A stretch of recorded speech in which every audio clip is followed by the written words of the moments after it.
Welcome to the Ryan Report. An important election is less than 2 weeks away. While this is a primary election, in this report we take a look at a race that will be decided on August 2nd. It starts right now. The Ryan Report, Special Edition.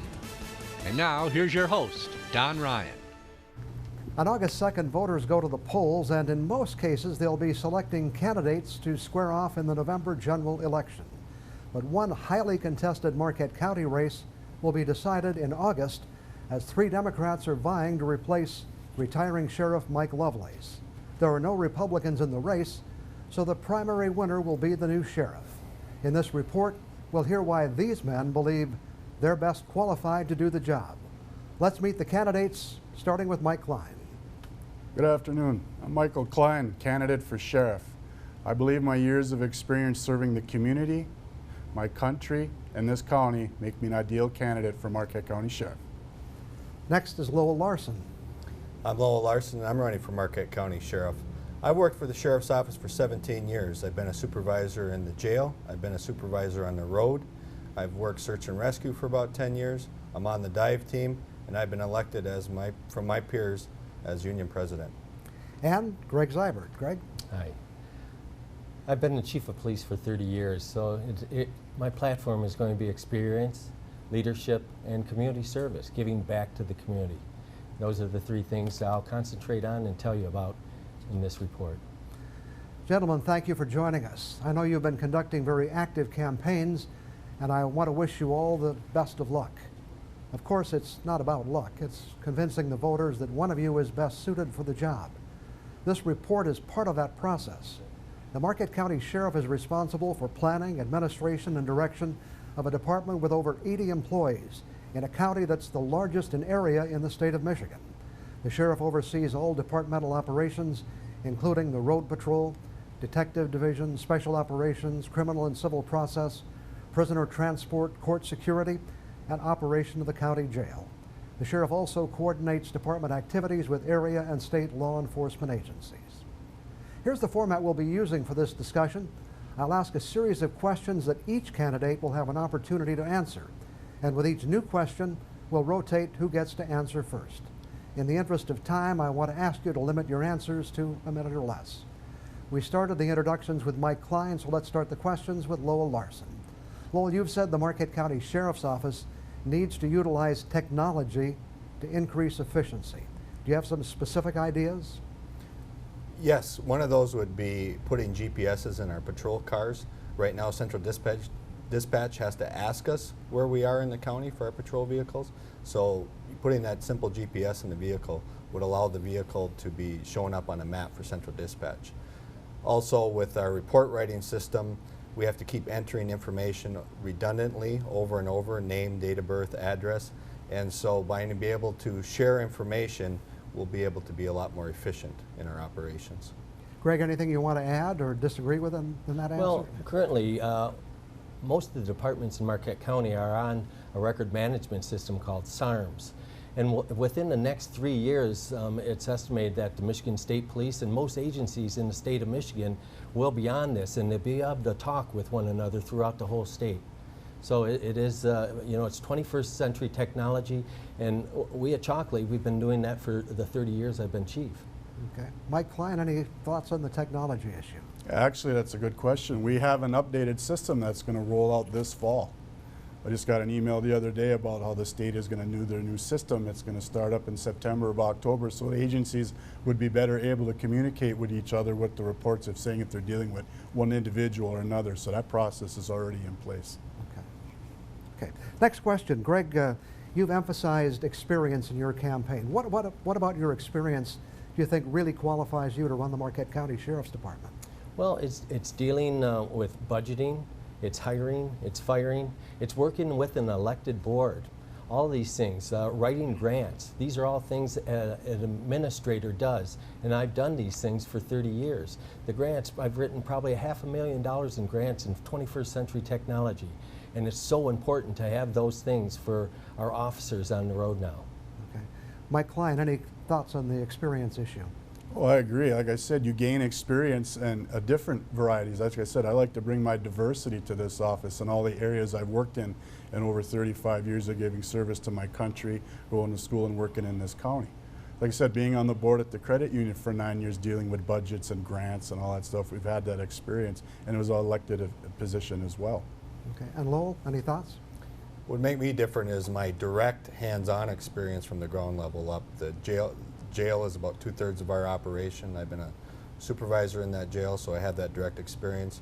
Road patrol, dive team, search and rescue, and a lot of the different responsibilities that you addressed early in the program of the Office of Sheriff. I have that direct hands-on knowledge. So decisions have to be made by people with the knowledge, and I have that direct knowledge. Okay, I think we're off to a good start. We'll be back with more questions after we take this break.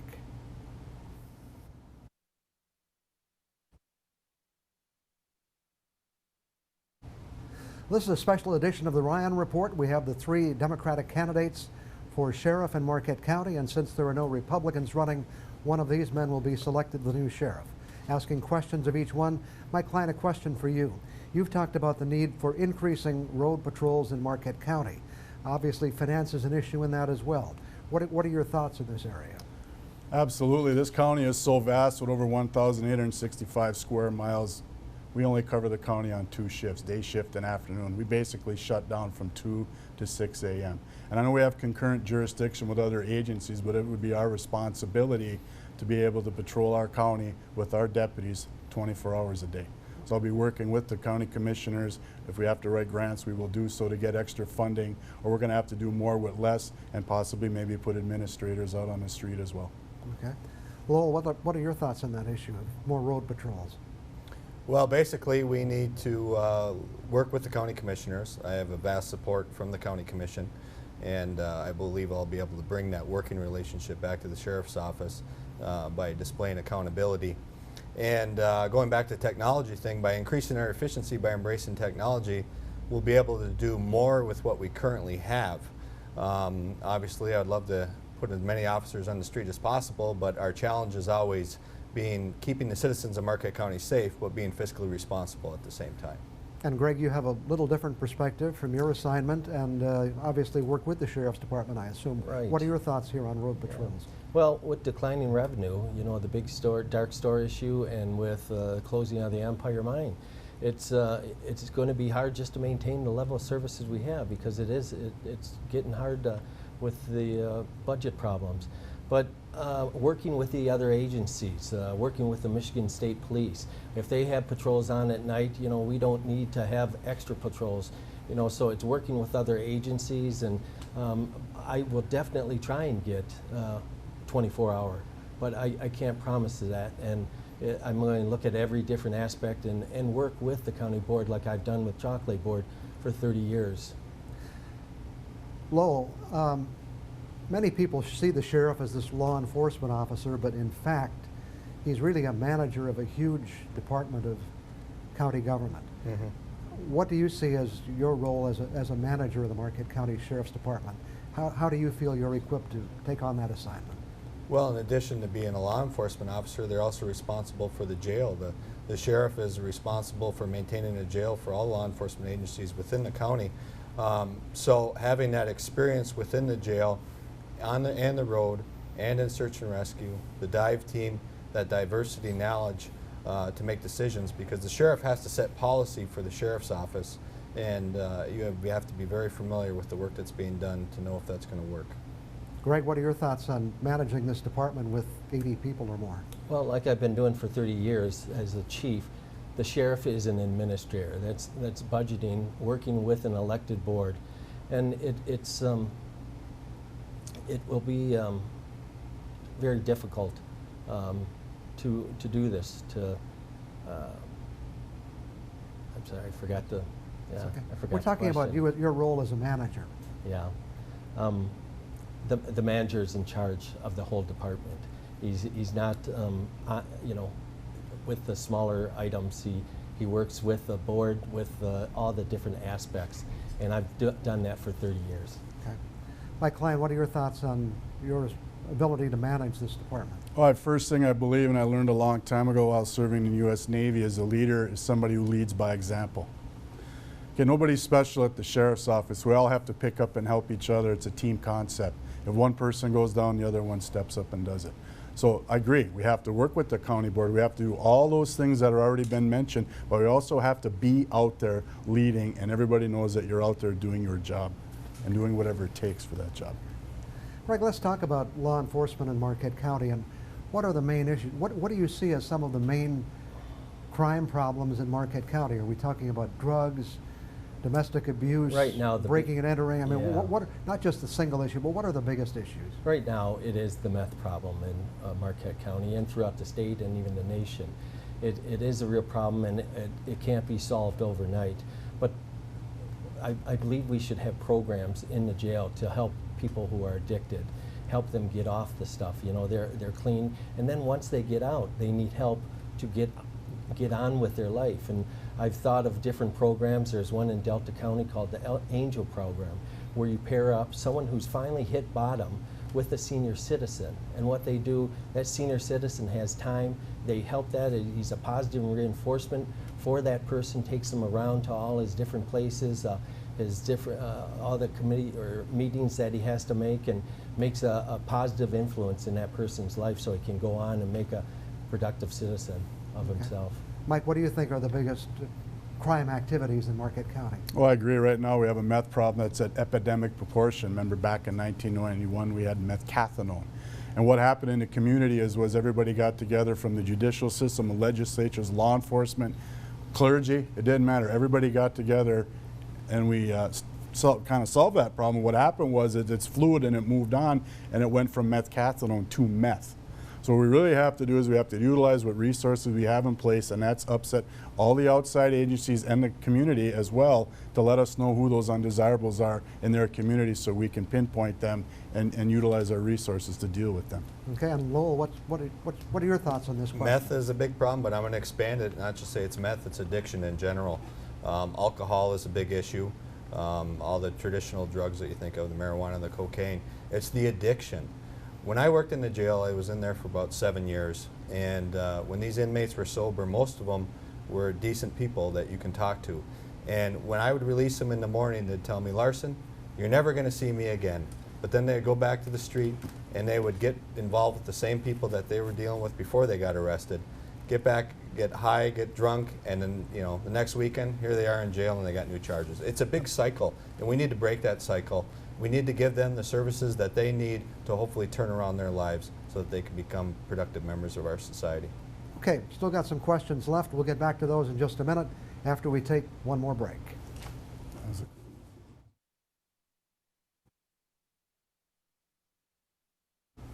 Again, we're talking with the three Democratic candidates for Marquette County Sheriff. New round of questions starting with Mike Klein. A lot of discussion about the adequacy or inadequacy of the Marquette County Jail. What are your thoughts on that issue? Inadequacy. Our jail currently houses, its maximum capacity is 80 with 80 in the detention center. We just did a $1.6+ million renovation to the jail to make it safer for the staff and the inmates. We have to be fiscally responsible, and I don't believe currently at this time the county, because of the situation with the dark stores and the Empire Mine, that we have enough money to build a new jail. Okay. Lowell, what are your thoughts on this issue? Exactly, trying to provide a service but being fiscally responsible. With the jail, you have the recidivism, so like we talked earlier about the addiction services, so hopefully we can reduce the amount of people that go inside the jail. And the problem is we don't, with that $1.6 million, we didn't add any beds. But if we increase our efficiency by embracing technology, maybe the deputies will be able to do more with what they currently have. So, And Greg, your department is probably depending on that jail being there when you need it. What are your thoughts on the future of the Marquette County Jail? Yeah, it's going to be an ongoing problem over the years, and you know, I remember times where we would get a call on the weekend from the sheriff saying, "Don't arrest anyone. The place is full." You know, and I can see that happening again in the future. The money they just put in was for improvements, but it really is an ongoing problem, and I'm going to look for grants and different monies to possibly get a new jail. That would be my long-term goal, is to get a new type of jail where you don't need as much staff, and it's technology-wise more improved too. So that would be long-term though. Kind of a general question, Lowell. What do you think are the biggest challenges facing the Marquette County Sheriff's Department? I'd have to say, once again, the providing a service, but at a good responsibility to the taxpayer. I mean, I'd love to say we can put 30 more deputies on the street to keep people safe. I'd love to say we're going to build a $20 million jail, but we're controlled by that budget. And also on the technology aspect, again, our computers don't talk to central dispatch. They don't talk to the probation parole. They don't talk to the courts. So we need to share information better. And I think if we work at the local and the state level, we can work toward that. And Greg, what are your thoughts on the challenges facing the Marquette County Sheriff's Department? The biggest one will be the declining revenue. You know, it's a real problem, and until we're able to get maybe help with that dark store issue and start getting money, some of that tax revenue back, it's going to be hard to keep the services. Okay, Mike? I agree with both Greg and Lowell about that. The big thing is the revenue. We're in a real dark time. We don't know where we're going to go. And the dark store issue, from being all the committee meetings we've been on for the last 18 months, we're never going to get that money back as it is right now. What we'd like to do is put a tourniquet around that and stop it so we don't have to give back over $2 million already to the dark store issue. So what we're going to have to do is utilize what we're doing. We also started a pilot program 3 weeks ago about sending all the reports to the prosecutor and the courts electronically, and that's going very well right now. So we're embracing that technology that we have currently. So with that, we're going to try to save money and maybe utilize better resources out in the community. Just very, very quickly, not that the issue isn't critically important, but we're seeing issues in this country with very serious challenges to law enforcement. How do we make this situation better, Greg? Well, it's community policing, getting the people on your side, getting to know the people that you work for, and so they trust you and they don't have any problem coming with you with a problem. Okay, quick answer, Mike? Absolutely. We have to get out in the community and talk to them. We can't just drive around in our cars. We have to embrace it. We're starting at August 1st to August 9th. Neighbors Night Out. Everybody come out into your neighborhood. It'll be on the news. Come out and meet fire, police, and EMS and talk to us. That's what we'd like you to do, so you get to know us as people. And your thoughts, Will? I know what the national headlines are, but I know the vast majority of the people are behind law enforcement. And in fact, since everything has kind of been scaled up since Ferguson, I get more people coming up to me and just shaking my hand saying, I appreciate what you do. Absolutely. So I know the majority of people are behind us. We're going to give each candidate to tell us why they think they should be the next sheriff of Marquette County when we return in our next segment.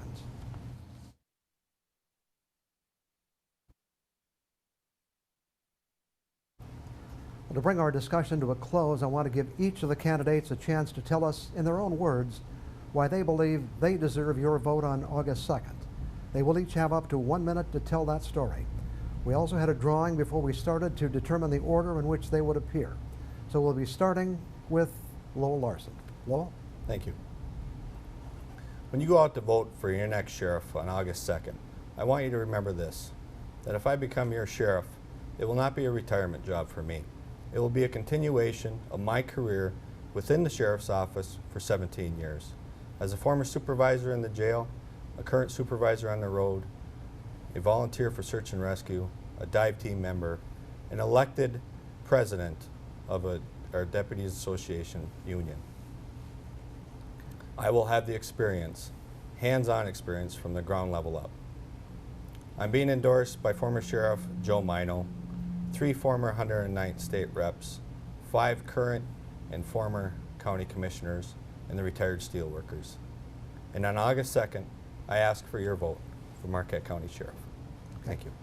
Thanks, Lowell. Greg Zybert, why do you think Marquette County should elect you as their sheriff? Well, as chief of police for 30 years, I've had to do the budgeting, the hiring, the firing, the dealing with the elected board, writing grants. I've written $500,000 in grants for technology, 21st century technology. And when you compare or put together this technology with community policing, what you get is the 3rd safest place in the state of Michigan. That's what Chalkley Township has been. I've had a 30-year working relationship with all the different agencies, federal, state, county, local, and municipal. I've been the chair of UPSET. I've been the chair of the Marquette County Law Enforcement Administrator. I've been a consultant for both federal, state, on law enforcement issues. And finally, I give back to my community throughout this whole time. I've always been very involved in Marquette County. I've been a Rotarian. I've been on the co-chair with my good friend Mike Angeli of the United Way. We helped raise $500,000 for Marquette County. And I've been on the American Red Cross. These are the things that qualify me to be the next best candidate for the Marquette County Sheriff. And finally, Mike Klein, why do you think voters should vote for you in this election? First of all, Don, thank you for having all three of us here today. What I'd like to tell the citizens of Marquette County is this has been a lifelong goal of mine since I arrived in Marquette County 29 years ago after coming off active duty in the United States Navy. We've contributed to our community, we've raised our family in the Ghani school systems. We've had a great time. I'd like to bring a diverse background to this. Military, Eagle Scout, Ishpeming City Police Officer, NMU Public Safety. Again, I wouldn't be where I am today without NMU. Love that place. Second of all, like I said, having the privilege and the honor of working for the Marquette County Sheriff's Office and having 20 months experience in my current position, working with all the agencies from municipality to the federal level and actually working in each one of those areas for the last 29 years, I believe I will be the best fit in a seamless transition to be your next sheriff August 2nd. Thank you. Okay, I'll be back with some final thoughts in just 2 minutes.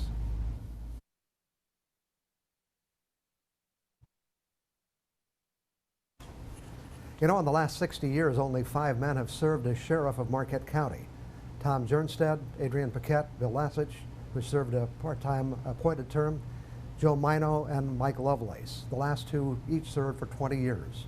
You know, in less than 2 weeks, one of the men appearing on this program will be selected to carry on that tradition.